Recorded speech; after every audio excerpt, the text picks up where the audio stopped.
Hello everyone, welcome back to my channel. তো friends, আজকে আমি আপনাদের জন্য নিয়ে চলে এসেছি 6 নম্বর ক্লাস।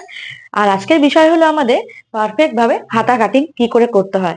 তো যারা হাতা কাটিং করতে পারেন না বা বুঝতে অসুবিধা হয়, তাদের জন্য কিন্তু আজকের ভিডিওটা খুবই গুরুত্বপূর্ণ। তো চলুন আজকের ভিডিওটা শুরু করা যাক। তো আজকে আমি আপনাদেরকে একদম শিখিয়ে দেবো কি করে হাতা কাটিং করতে হয়। আপনাদেরকে আমি হাতে নাতে দেখিয়ে দেবো কি করে হাতা কাটিং করতে হয়। আমার যে হাতার মেজারমেন্টটা রয়েছে সেটা দিয়ে আমি আপনাদেরকে দেখাবো। তো সবার প্রথমে আমাদের লাগবে হচ্ছে ঝুল। তো ঝুল আপনি ঝুল যতটা চাইছেন ততটাই কিন্তু এখানে নিয়ে নিতে হবে। আপনি আপনার পছন্দ অনুযায়ী এখানে নিয়ে নিতে পারেন। দেখুন এই ফিতের সাহায্যে আমি দেখাবো, ঠিক আছে? তো এই যে ফিতেটা নিয়েছি, নিয়ে ঠিক এইখানে আমি রেখে দেবো। আমার যে শোল্ডারের জয়েন্টটা রয়েছে এইখানে রেখে দেব। রেখে দিয়ে এইবার আমি যতটা ঝুলের হাতা চাইছি ততটা আমি নিয়ে নেব। ঠিক আছে? তো এইখানে আমি নিয়ে নিচ্ছি 6 ইঞ্চি। ঠিক আছে, এখানে আমি হাতা চাইছি 6 ইঞ্চি। আপনার এখানে 4, 5, 6, 7, 8, 9, 10 যা খুশি নিতে পারেন, কোনোই সমস্যা নেই। ঠিক আছে, তো জাস্ট ফিতেটাকে ঠিক এইখানে রাখবেন। রেখে নিয়ে একদম স্ট্রেট ভাবে হাতটাকে রেখে দেবেন, রেখে দিলেই কিন্তু হয়ে যাবে। তো দেখুন এখানে আমি নিয়ে নিচ্ছি 6 ইঞ্চি। আমি এত দূর হাতা চাইছি। আপনারা কমও চাইতে পারেন, বেশি চাইতে পারেন, তাতে কোনো সমস্যা নেই। তো এখানে আমার হাতার যে মেজারমেন্টটা বেরোলো সেটা আমি 6 নিয়ে নিচ্ছি। তো দেখুন আমি ঝুল আগে লিখে রেখেছিলাম, তো এখানে আমি 6 লিখে নিলাম। ঠিক আছে, তো আমাদের ঝুলের মাপটা বেরিয়ে গিয়েছে। দেখুন 7 ইঞ্চি, 6 ইঞ্চির সঙ্গে আমি 1 ইঞ্চি অ্যাড করে দিয়েছি। এইবার আমরা মোহরার মাপটা নেব। তো আপনার যে ব্লাউজটা রয়েছে, আপনি যে ব্লাউজের জন্য বানাচ্ছেন সেই ব্লাউজটাকে আমি নিয়ে নিচ্ছি। ঠিক আছে, তো এটা আমি উল্টে নিয়েছি। উল্টে নিয়ে আমার এটা হচ্ছে পেছন পার্ট। এটা আমার পেছন পার্ট রয়েছে। আমি পেছন পার্টে আমার যে পেছন পার্টের আর্মহোলের শেপটা রয়েছে, মানে মোহরা শেপটা রয়েছে, সেটাকে আমি ফিতের সাহায্যে মেপে নেব। ঠিক আছে, এইভাবে রাউন্ড করে আমি মেপে নেব। তো মেপে নিয়ে আমার যা বেরোবে সেটাই আমি এখানে লিখবো। আপনি যে ব্লাউজের জন্য হাতা বানাবেন সেই ব্লাউজটা পেছন পার্টটাকে নিয়ে নেবেন। পেছন পার্টের আর্মহোল বা মুহুরার যে মাপটা রয়েছে সেটা মেপে নেবেন। তো এইখানে আমি ব্লাউজটা আমার উল্টে নিয়েছি। উল্টে নিয়ে এইবার আমি ফিতাটাকে এইভাবে রাখবো। রেখে দিয়ে আমার যে রাউন্ড শেপটা হচ্ছে সেটাকে আমি রাউন্ড করে এইভাবে মেপে নেব। ঠিক আছে, দেখুন এইভাবে আমি রাউন্ড করে মেপে নেওয়ার পরে আমার এই বেরিয়ে গিয়েছে 9। দেখতেই পাচ্ছেন আমার কিন্তু 9 ইঞ্চি বেরিয়ে গিয়েছে। তো আমি এখানে মোহরার এখানে 9 ইঞ্চি লিখে দেবো। ঠিক আছে, এখানে আমি 9 ইঞ্চি লিখে দেবো। তো আমাদের হয়ে গিয়েছে মুহুরার মাপটা।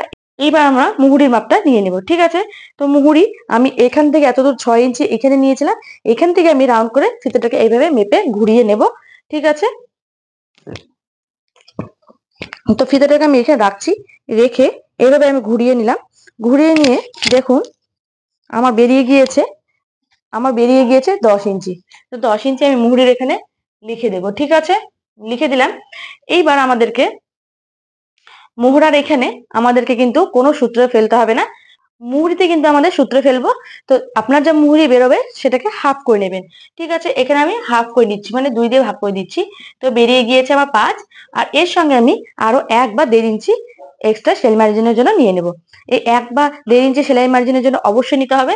তো এখানে আমি আপনাদেরকে উদাহরণ হিসেবে 1 ইঞ্চি দেখিয়ে দিচ্ছি। তো এখানে আমি যদি 1 ইঞ্চি এক্সট্রা নিই তাহলে আমার হয়ে যাবে 6। ঠিক আছে, তো আমার এখানে হয়ে যাবে 6। আমার কিন্তু মুহুরি পারফেক্ট ভাবে বেরিয়ে গিয়েছে। এখন আমি আপনাদেরকে এই যে সূত্রের যে উত্তরটা বেরোলো, এই উত্তর দিয়ে কিন্তু পারফেক্ট ভাবে আমি হাতাটা বানিয়ে দেখাবো।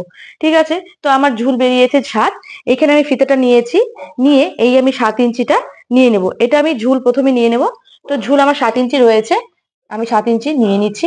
ফিতাটাকে জাস্ট এইভাবে রাখবো। রেখে দিয়ে 7 ইঞ্চিতে নিয়ে নিচ্ছি। তো 7 ইঞ্চিতে আমি নিয়ে নিলাম। ঠিক আছে, এখানে আমি ঝুল 7 ইঞ্চি নিয়ে নিয়েছি। এইবার আমাদের মোহরা রয়েছে 9। ওপর থেকে কিন্তু আমরা মোহরার মাপটা নিয়ে নেব। তো ফিতেটাকে আমি এভাবে রাখছি। রেখে দিয়ে আমি 9 ইঞ্চি দাগ দিয়ে নিচ্ছি।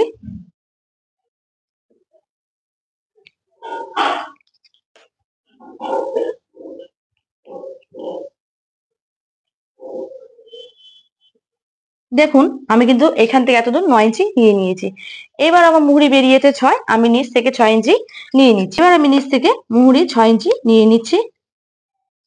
ফিতেটাকে এভাবে রাখছি। রেখে দিয়ে এভাবে 6 ইঞ্চি নিয়ে নিলাম। ঠিক আছে, বুঝতে পেরেছেন? ঝুল আমি নিয়ে নিলাম এখানে, মোহরা উপর থেকে নিয়ে নিয়েছি, আর মুহুরি আমি নিচে নিয়ে নিয়েছি। এইবার আপনি যেই সাইজের জন্যই হাতা বানান না কেন, সেক্ষেত্রে 3 ইঞ্চি ডাউন করতে হবে। যে কোনো সাইজের জন্য আমাদেরকে এই 3 ইঞ্চি নিতে হবে। 3 ইঞ্চিটা আমি নিচ্ছি, নিয়ে এইখানে রাখবো, একদম শেষে রেখে দেব। রেখে দিয়ে 3 ইঞ্চিতে আমি একটা চিহ্ন করে নিলাম। নেওয়ার পরে এইভাবে একটা স্ট্রেট লাইন করে দিলাম। ঠিক আছে, স্ট্রেট লাইন করে দিলাম। সেম ভাবে এই পাশেও কিন্তু আমি 3 ইঞ্চি নিচে ডাউন করে নিচ্ছি। ঠিক আছে, 3 ইঞ্চি আমি এখানেও ডাউন করে নেব। দেখুন 3 ইঞ্চি কিন্তু আমি এখানেও ডাউন করে নিচ্ছি। হয়ে গেছে। এবার এই দুটো দাগকে কিন্তু আমি মিলিয়ে দেব। দেখুন আমি এই দুটো দাগকে কিন্তু মিলিয়ে দিয়েছি। এইবার এই যে আমার মুহুরির একদম শেষ কর্নারটা রয়েছে, এই কর্নার থেকে এই কর্নার আমি কোনাকুনি করে মিলিয়ে দেব। দেখুন আমি এভাবে মিলিয়ে দিলাম। ঠিক আছে, তো প্রায় আমাদের হাতা কিন্তু কমপ্লিট হয়ে গিয়েছে। এইবার দেখুন 1.5 ইঞ্চি আমি নিচ্ছি, নিয়ে একদম এখানে ফিতেটাকে রাখবো, এইভাবে ফিতেটাকে রাখবো। দেখুন ফিতেটাকে আমি এভাবে রাখছি, রেখে দিয়ে 1.5 ইঞ্চি আমি এখানে নিয়ে নিলাম। নেওয়ার পরে এখান থেকে এত দূর অব্দি আমি হাতার রাউন্ড শেপটা আলতো হাতে দিয়ে দেব। দেখুন এইভাবে আমি আলতো হাতে শেপটা দিয়ে দিচ্ছি। ঠিক আছে, এইভাবে আমি আলতো হাতে শেপটা দিয়ে দিলাম। দেখতেই পেলেন আমার কিন্তু হাতা একদম পারফেক্ট ভাবে কমপ্লিট হয়ে গিয়েছে। আপনারা কিন্তু এই সূত্রটাই ফলো করবেন, তাহলে কিন্তু হাতা কাটিং করতে কোনো সমস্যা হবে না। আশা করছি আজকের ভিডিওটা আপনারা বুঝে গিয়েছেন। এইবার দেখুন আপনি শেষে একটা কাজ করবেন, এই 1/2 ইঞ্চি ডাউনে একটু আমাদেরকে মেপে একটু ড্রয়িং করে নিতে হবে। প্রথমে আমরা এখানে এত দূরে কাটিং করব, তারপরে আমরা আবার যখন হাতাটাকে খুলে নেব, এক পাশে আবার এই যে আমার রাউন্ডটা রয়েছে, নিচের যে শেপটা রয়েছে সেটাই কেটে নেব। ঠিক আছে, বুঝতে পেরেছেন? তো আমি এখানে আপনাদের বোঝার স্বার্থে লিখে দিচ্ছি, এটা হলো ঝুল, এটা আমাদের ঝুল, এটা আমাদের রয়েছে মোহরা, আমি লিখে দিলাম মোহরা, আর এটা আমাদের মুহুরি।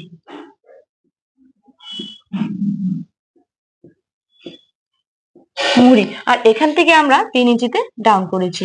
ঠিক আছে, তো দেখতেই পেলেন কত সহজে আমি আপনাদেরকে দেখিয়ে দিলাম হাতা কি করে কাটিং করতে হয়। তো আশা করছি আপনারা আজকের ভিডিওটা পুরোপুরি বুঝিয়ে গিয়েছেন। কোথাও যদি আপনাদের বুঝতে অসুবিধা হয় অবশ্যই কমেন্টের মাধ্যমে জানাবেন। তো আজকের ভিডিওটা যদি আপনাদের ভালো লেগে থাকে তাহলে অবশ্যই লাইক, শেয়ার আর সাবস্ক্রাইব করে দিয়ে পাশে থাকবেন। দেখা হবে নেক্সট ভিডিওতে। ধন্যবাদ।